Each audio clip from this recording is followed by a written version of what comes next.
Welcome to the DPA 702 seminar presentation over the first week's reading materials.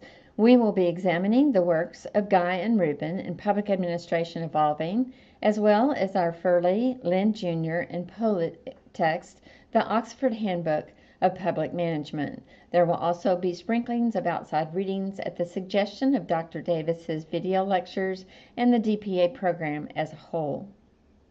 I will present the material in what I think represents a logical flow, so I will toggle between the two texts depending on the subject matter. In Chapter 1 of the Guy and Rubin book, David Rosenblum discusses the context of the public sector and cites Wallace Sayers' 1958 comment, "Public and private management are fundamentally alike in all unimportant respects."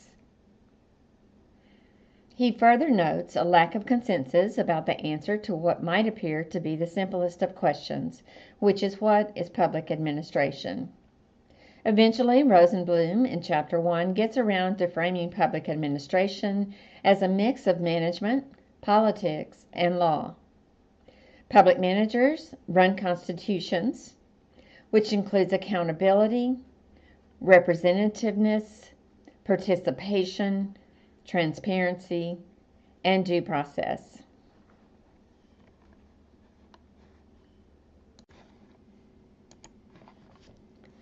At this point, I want to skip over to Chapter 2 of the Oxford Handbook of Public Management and discuss the intellectual and historical roots of public policy, governance, and administration.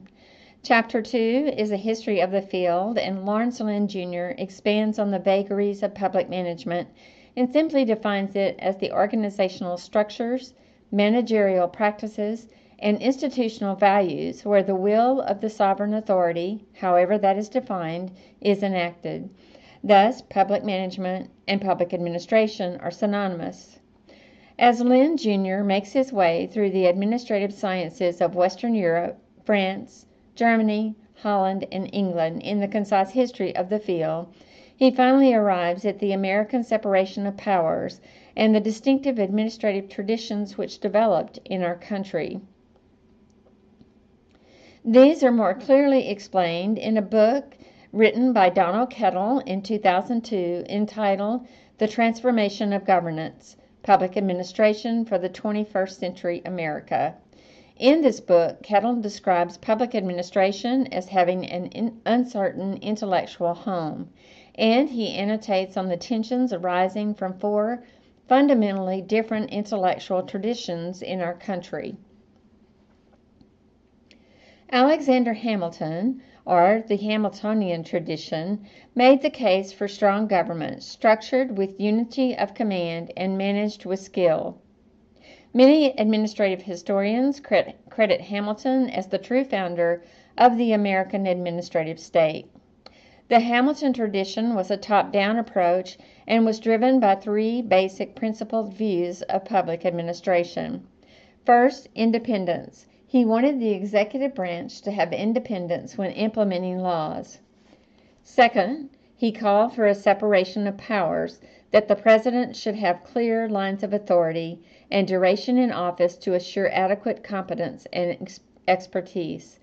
The third principal view of Hamilton's was that of responsibility and that administration should be held accountable.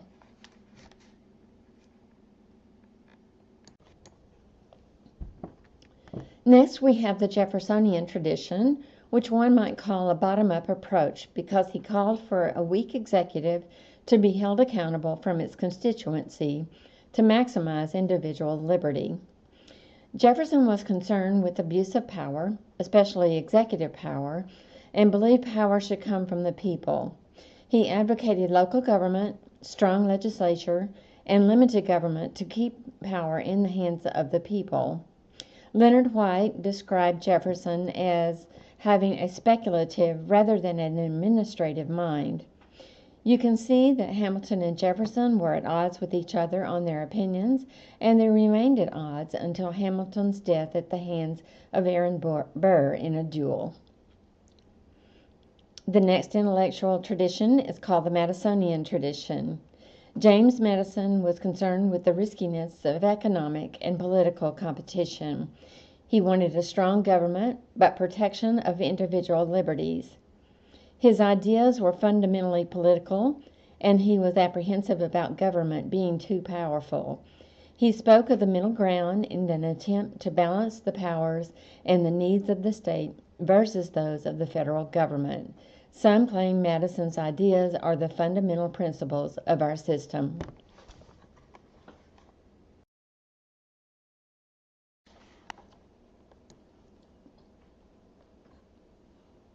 Finally, as described by Kettl, we have the Wilsonian tradition, which came 2 generations after the debates of our founders towards the end of the 19th century.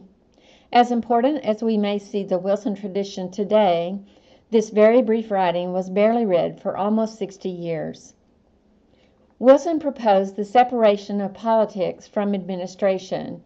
Administration should focus on the process and structure of government organizations and explore strategies to make them more efficient.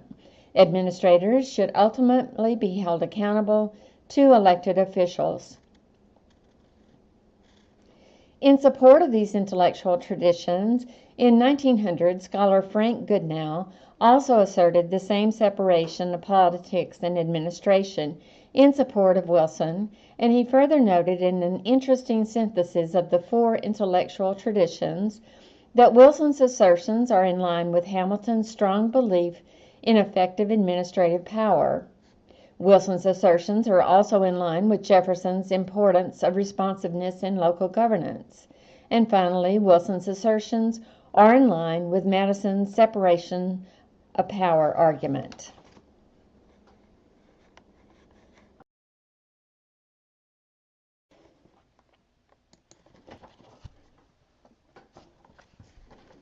Returning back to the public administration evolving text, Chapter 2, written by Donald Kettl, speaks of intergovernmental and intersectoral collaboration.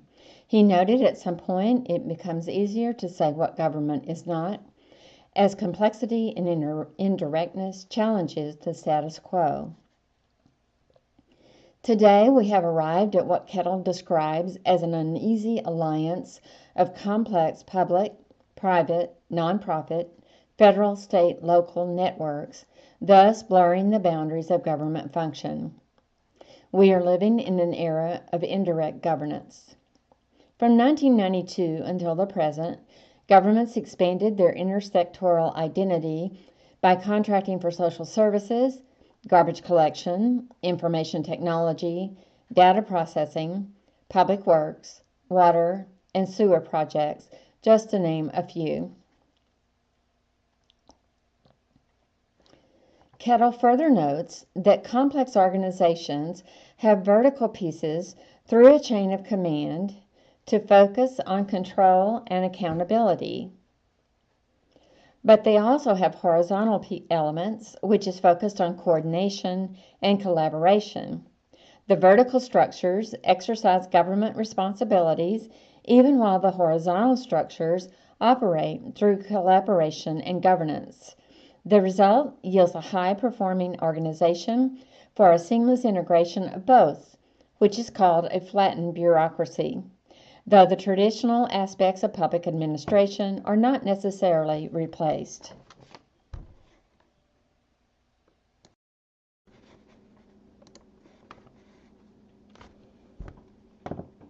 In Chapter 12 of the Oxford Handbook text, the crux of the chapter is about regime theory as it relates to governance and the distinction between regime theory and governance theory.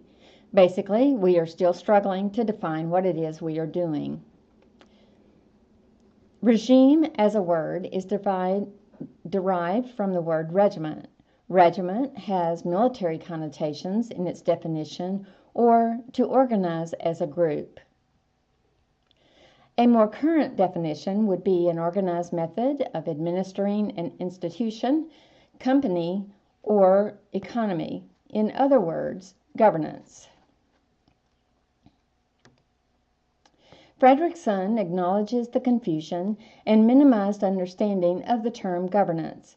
He notes, governance is fashionable but does not produce any substance. Governance is vague and imprecise because the term is so broad. Governance has a contextual base and is influenced by constitutional, legal, organizational, and political influences and imperatives. Governance is change reform and focuses on getting things right. Governance is an orderly adaptation using the logic of diffusion of innovation.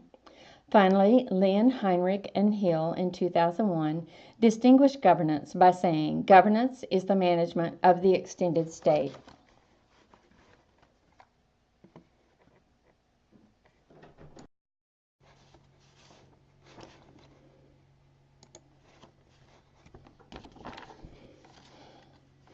And now we examine Chapter 15, our final chapter, which is written by Chris Skelter, as he discusses public-private partnerships, which I will call P3s, and hybridity. Skelter notes that the definition of P3s are contextual. I found definitions by context to be a recurring idea in Week 1's readings. I think this is a way of explanation and justification for the vagueness and ephemeral nature of the definitions in this discipline. P3s in the United States enjoy a broad view, which allows government to make decisions in order to address societal goals. To address these goals, 5 different forms of P3s are distinguished. First, public leverage is a way in which government encourages and induces the private sector decision makers to align themselves with public policy goals. Through creative strategies, government avoids the need for government itself to develop and manage certain public services. This form carries with it either medium-term or open-ended contracts.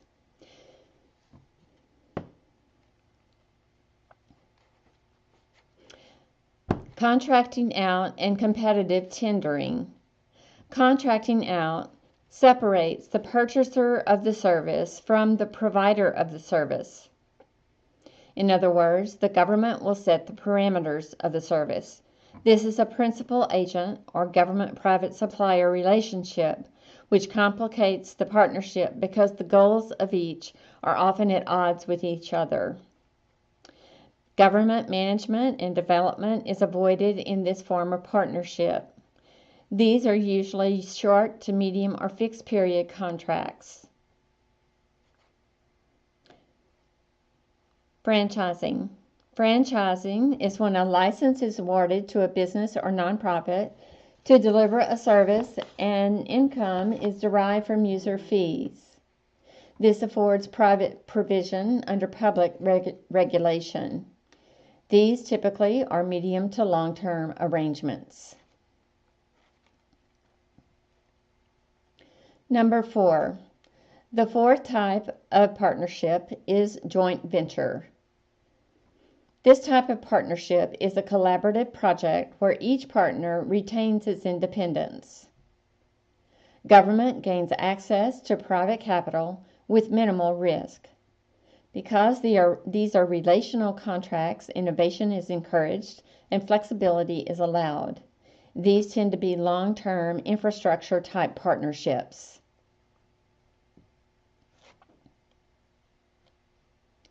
The 5th and last partnership discussed is called strategic partnering. This is a partnership which is based on joint decision-making and production. This achieves effectiveness for both partners. Trust in these types of partnerships is imperative. These are typically long-term relational contracts which encourage innovation and allow flexibility.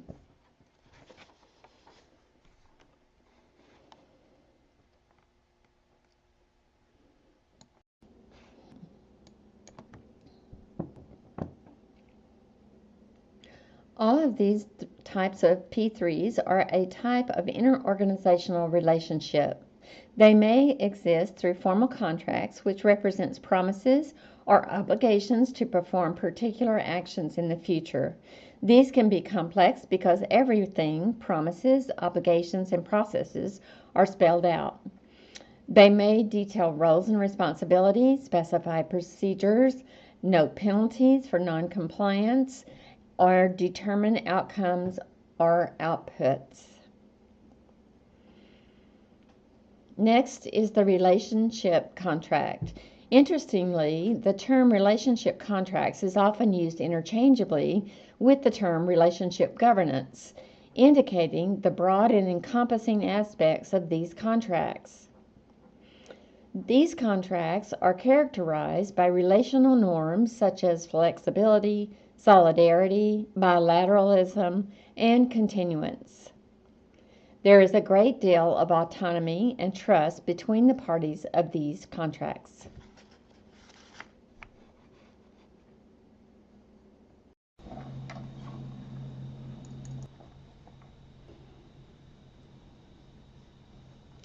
Now for the case study. Recently, my husband was at our home in Houston during Hurricane Harvey.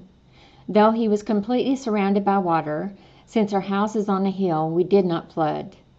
There is a creek behind our house which was a concern. For some reason, it did not cross our backyard. However, it did go out of its banks in the opposite direction and decimate our neighbors. Like most of my friends, we are always hurricane ready, though frankly, no one was ready for Harvey. What I would like to discuss is hurricane readiness and what there might be to learn from the corporate responsibility of our institutional citizenry. I found a case in the Kennedy School of Government.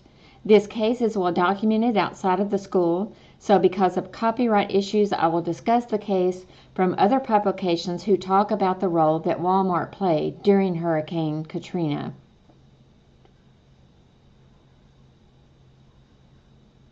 At this point, I am not sure how to present this case, so the next few slides are the narrative I have written about the case. I suggest you stop the video and read each of the next few slides.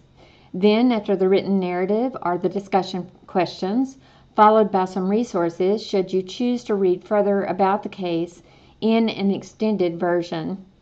The last slide is references I used in making of this video.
Thank you for watching and participating in the discussion questions.